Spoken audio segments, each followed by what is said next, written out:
hilarious Ron Lamprecht, ladies and gentlemen. Let's hear it.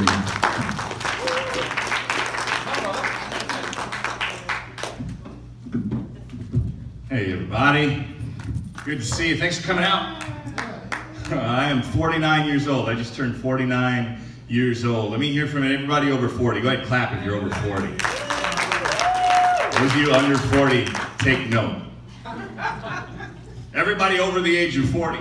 Everybody over the age of 40 has pooped themselves accidentally in public. Everybody over the age of 45 has pooped themselves accidentally in public, and they'll tell you about it.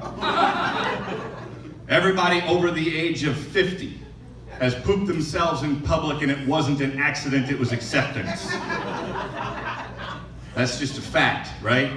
That's a fact. I'm currently at the stage of my life where I can no longer trust my farts years old. Right? That's a real thing. That's where I am right now. Like have you ever farted so violently in your sleep you woke yourself up, sir?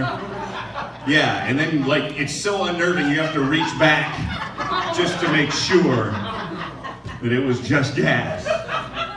The dog is looking at you like, dude, I sleep here. It's true, it's all true. Some of you are looking at me like, no, that can't be true. Like, listen, I know I'm not the only person here who's walked into a Target wearing one pair of pants and underwear and walked out wearing a completely different outfit and left an embarrassed I'm sorry note in the dressing room.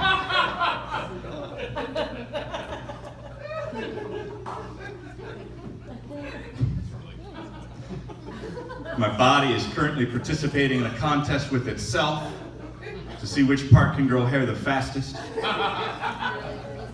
This part up here is in 4th place in the contest. Here's the thing that happens to me 12 times a day. 12 times a day, the hair on my butt individually works its way through the weave of my underwear. And then it ties itself in a little knot. Then it cinches itself down. Then it pulls itself out one at a time as I walk down the street. 12 times a day I get reverse acupuncture on my ass. You'd think I'd have a bald spot. Nope. This part back here is in 2nd place in the contest.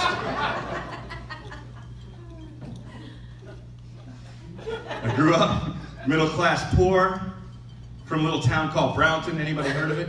Out by Hutchinson. Those are my stomping grounds. Middle class poor, if you don't know what that means, I'll explain it to you. Middle class poor simply means you had most of the things you need, but almost none of the things you want, right? And that's an important distinction because I had cereal. It was just really shitty cereal, right? Like when my rich friends were eating Sugar Smacks, I was eating puffed wheat. And if you don't know what puffed wheat is, I'll explain it to you. It is exactly like Sugar Smacks without the sugar or the smack. Otherwise, it's identical. Puffed wheat is such a bad cereal that the manufacturer thought they could make it better by injecting it with air, right? Like it was rolling down the assembly line. He took a bite and he goes, this tastes like shit, make it bigger.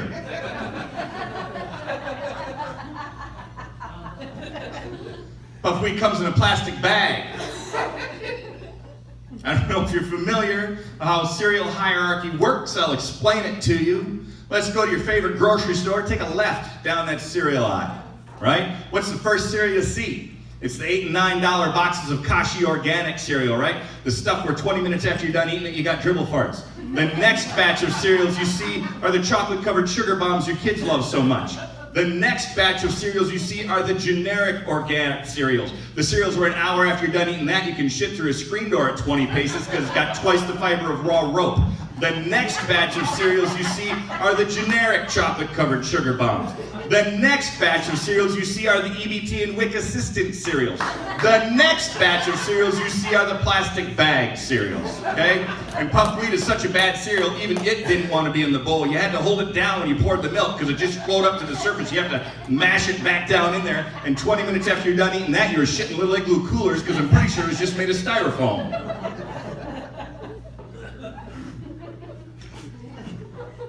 Middle class poor, though. My parents got paid every Friday. Payday Friday was a good day in my house because that meant Good Cereal Saturday was right on the corner. Good Cereal Saturday you dreamt of And in my house, good cereal Saturday meant we were going to get a box of Kix. And Kix was good cereal. You knew it was good because it said so right on the box. It said Kix. Kid tested?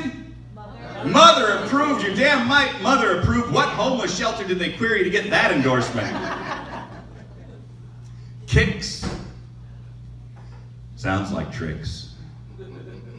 That's where the similarities end.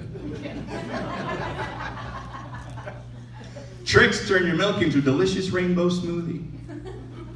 Kix just made your pee smell funny.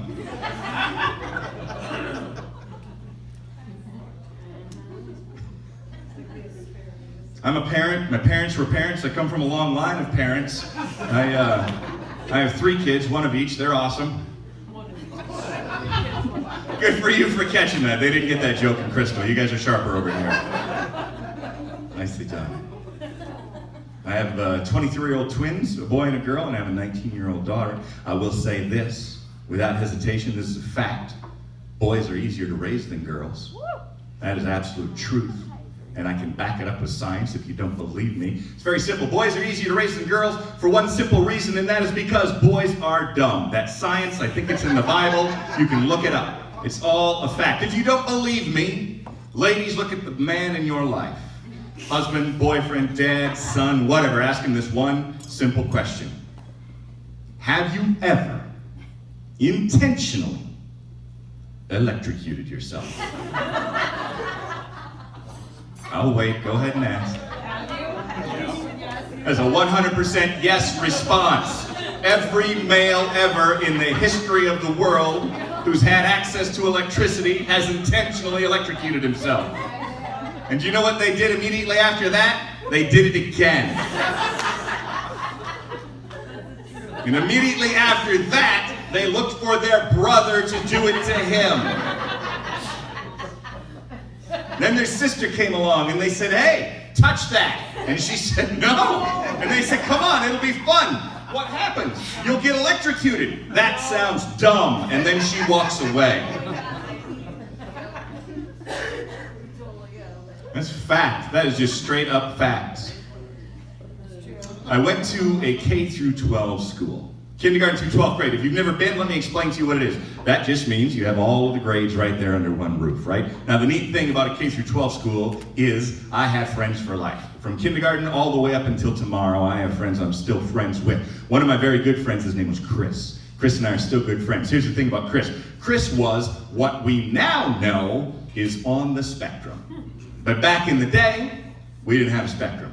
We said Chris, and he was wonky, but we got it, right? No big deal. He was around us every day, so we just got acclimated to his wonkiness. There are 3 things about Chris that are very unique. The first thing is Chris could tell you the B side of any 45 press between 1950 and 1959. That's a weird thing for a kid born in 1971 to be able to do, but he could do it.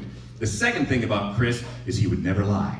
Never, never lie. You couldn't embarrass him. He would always tell you the truth. And the third thing, the most important thing about Chris for this story is every morning, before school started, Chris would be out in front of the school, climbing the flagpole. Every morning, without fail. Rain or shine, Chris would be climbing that flagpole. One day, I had to know. So at recess, he and I are hanging out in the monkey bars. I say, Chris, what's up with the flagpole? Why do you do that? And remember, Chris doesn't lie. And he says to me, Ron, it makes my wiener feel funny.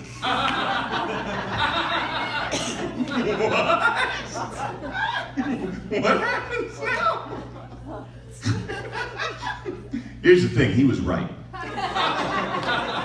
Next morning there were like 12 of us out there drying up in that flagpole.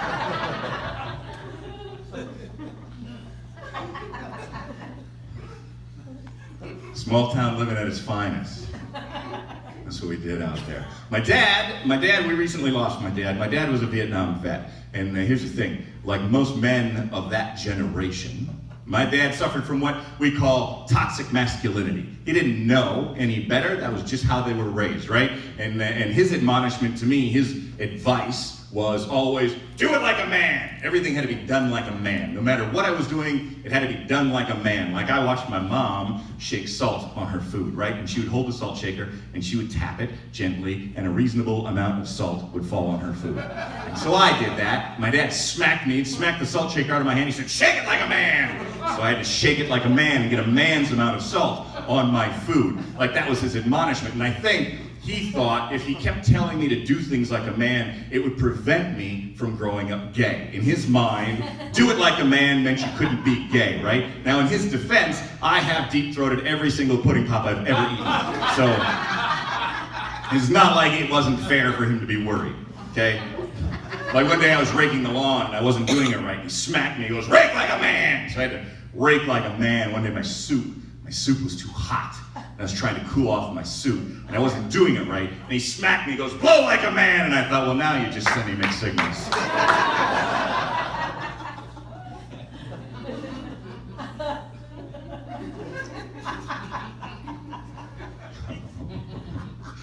My dad gave me my sex talk. You have kids, good sir? How many kids do you have? One? Boy, girl? Did you give him a sex talk? How old is he? And you didn't give him a sex talk? You don't feel like that might have been a disservice, or you're just not that skilled at that sort of thing? Haven't asked.